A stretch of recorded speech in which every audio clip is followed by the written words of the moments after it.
सोनम वांगचुक के साथ जंतर मंतर पर जो हुआ वो ऐसा आज़ाद भारत के इतिहास में किसी भी व्यक्ति के साथ नहीं हुआ। इतनी संवेदनहीन सरकार कभी देश को मिला ही नहीं।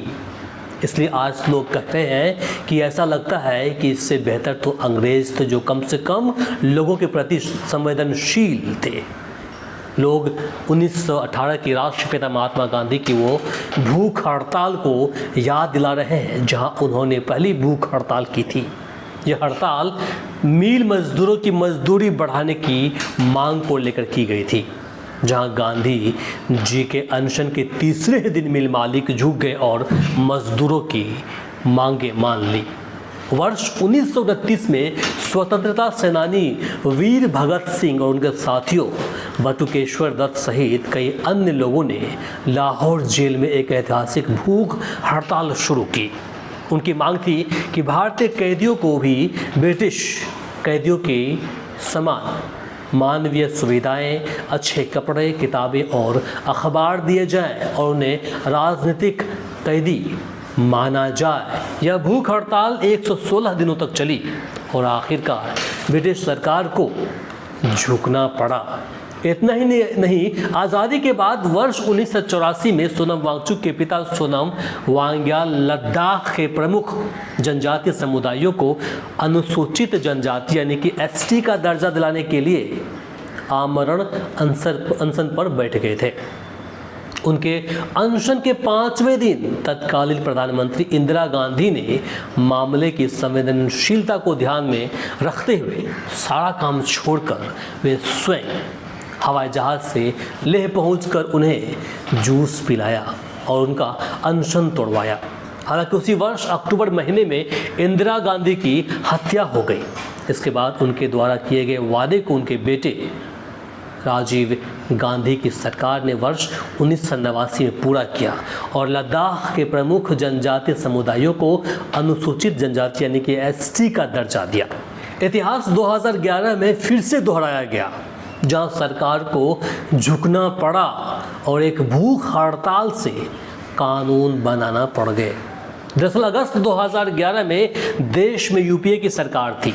उस समय देश के प्रधानमंत्री डॉक्टर मनमोहन सिंह थे।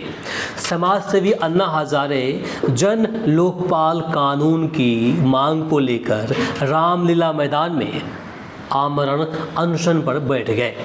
उस वक्त तत्कालीन यूपीए सरकार ने इस आंदोलन को दबाने के बजाय संवाद और संसदीय मर्यादा का रास्ता चुना।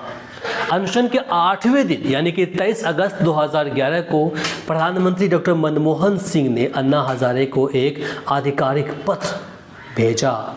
उन्होंने लिखा, आपके स्वास्थ्य को लेकर सरकार बेहद चिंतित है। देश को आपके विचारों और जीवन की ज़रूरत है।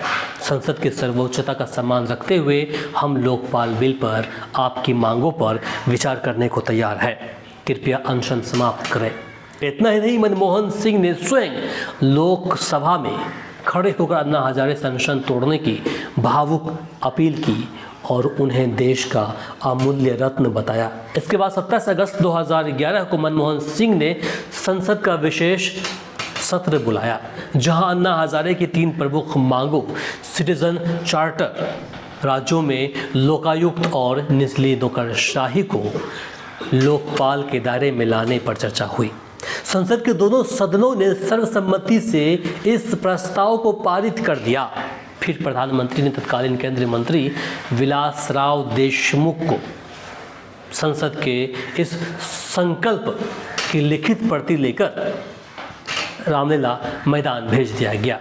आखिरकार प्रधानमंत्री मनमोहन सिंह के लिखित आश्वासन और संसद के सामूहिक संकल्प पत्र को स्वीकार करते हुए अन्ना हजारे ने 28 अगस्त 2011 की सुबह 2 बच्चियों सिमरन और इकरा के हाथों नारियल पानी और शहद पीकर अपना 12वां दिन लंबा अनशन समाप्त किया। आज अगर अन्ना हजारे सोनम वांगचुक के इस अनशन को देख रहे होंगे तो शायद इस सरकार की नीति पर उन्हें बेहद अफसोस होता होगा। आज जो लोग भारतीय संविधान में विश्वास रखते हैं वे यह कहने से नहीं हिचक रहे हैं कि जंतर मंतर से केवल सोनम वांगचुक का नहीं बल्कि भारत के लोकतंत्र का किडनैपिंग हुआ है। सोनम वांगचुक और सीजेपी ने कौन सा कानून बनाने को बोल रहे हैं? वे तो बस इतना बोल रहे हैं कि नीट एग्ज़ाम पेपर लीक मामले में जो बच्चे मरे हैं उनकी जिम्मेदारी लेते हुए शिक्षा मंत्री इस्तीफा दें। ये कौन सी बड़ी मांग है? इसके लिए सोनम वांगचुक को एक अपराधी की तरह किडनैप किया गया। दरअसल शनिवार को पुलिस डॉक्टर के वेश में सादे कपड़ों में सोनम वांगचुक के पास पहुंची और पहले से तैयार खड़ी एम्बुलेंस में बैठाकर उन्हें साथ ले गई। इसके बाद उन्हें दिल्ली के सफदरजंग अस्पताल ले जाया गया। इस बीच अस्पताल पहुंची सोनम वांगचुक की पत्नी गीतांजलि ने भी इस पूरी कार्रवाई पर कई सवाल खड़े किए। उन्होंने अस्पताल के मेडिकल सुपरिटेंडेंट को स्पष्ट शब्दों में चेतावनी देते हुए कहा कि मेरे पति को मेरी, उनके परिवार की या पिछले 20 दिनों से उनकी सेहत पर नज़र रख रहे हमारे निजी डॉक्टर की लिखित सहमति के बिना मुंह से या नस के जरिए कोई भी दवा या उपचार न दिया जाए।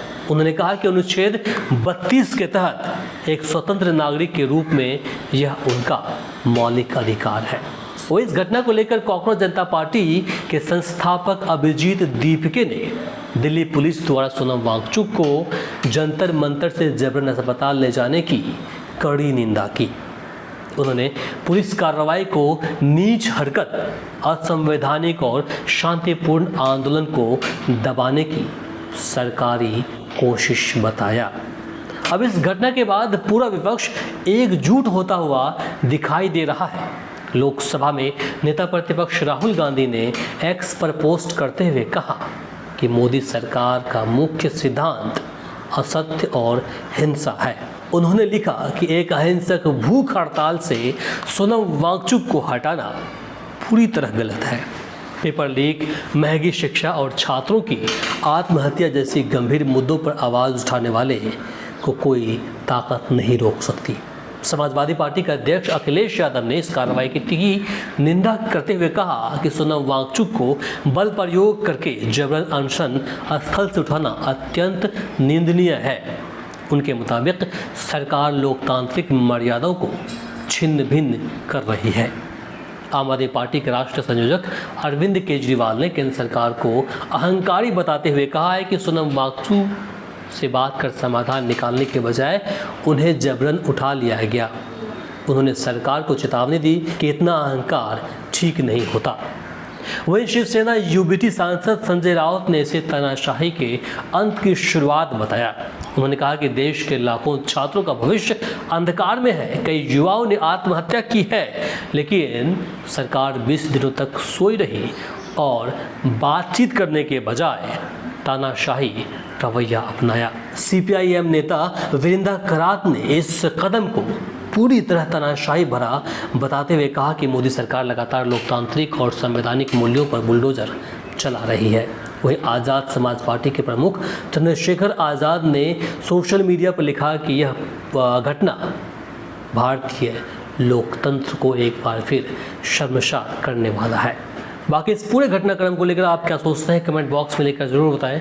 इस वीडियो को अधिक से अधिक शेयर करें ताकि अन्य लोगों तक पहुंच पाए। अगर आप हमारे चैनल पर नए हैं तो सब्सक्राइब कर लें और फॉलो कर लें। साथ ही इस वीडियो को अधिक से अधिक शेयर करें।